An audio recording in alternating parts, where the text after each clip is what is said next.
একটা মজার কথা বলি। আমার আম্মুর জন্য আমার অনেক বিয়ে ভেঙে দিতে হয়েছে। দেখা গেছে বাড়ির সবার পছন্দ। আমার বিয়ে হবে, বাড়ির ছোট মেয়ে বলে কথা।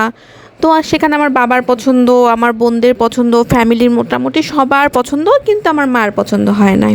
ইভেন আমারও যদি পছন্দ হতো, তারপর যদি আম্মুর পছন্দ না হতো, তাহলে সেই বিয়েটা কিন্তু ভেঙে দেওয়া হতো।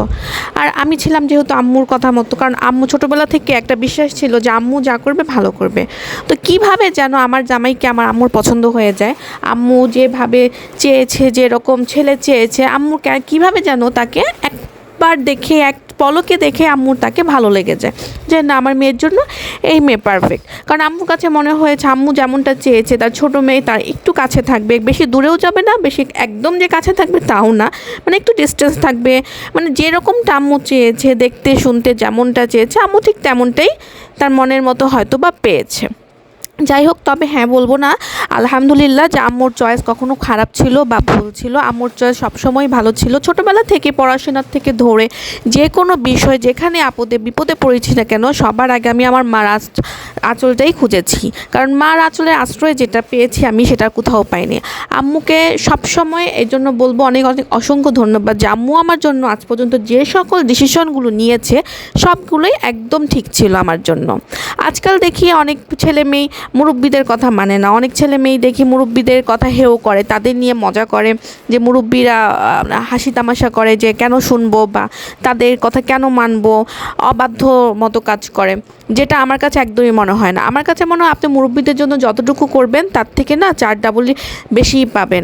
আপনি কখনো যদি খেয়াল করেছেন কিনা জানি না, করেছেন কিনা জানি না, আমার সাথে সবসময় এটা হয় যে আমি যদি কখনো কোনো মুরব্বির জন্য ভাবি যে আমি তার জন্য 10 টাকা খরচ করব, কোত্থেকে যেন 50 টাকা আমার ব্যাগে চলে আসে, এক্সট্রা 50 টাকা চলে আসে। এটা আমার সাথে সবসময় হয়েছে। আপনাদের কখনো এরকম হয়েছে? ট্রাই করবেন তো, কিংবা যদি হয়েও থাকে আমাকে একটু কমেন্ট বক্সে জানাবেন তো।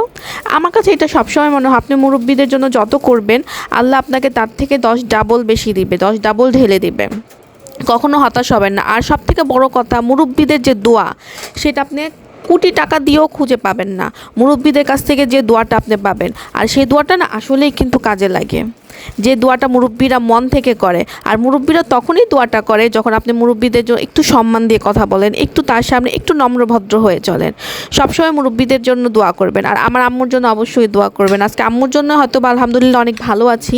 তবে হ্যাঁ, দুনিয়াতে আমি বলবো না সবাই পারফেক্ট, প্রত্যেকটা মানুষেরই 19-20 থাকে, আপস ডাউন থাকে। আমার লাইফেও আছে আপস ডাউন, কিন্তু তাই বলে যে আমি একদম খারাপ তা না। 10টা মানুষের থেকে যখন নিজেকে দেখি, তখন মুখ থেকে অটোমেটিক চলে আসে যে আলহামদুলিল্লাহ অনেক অনেক অনেক ভালো আছি।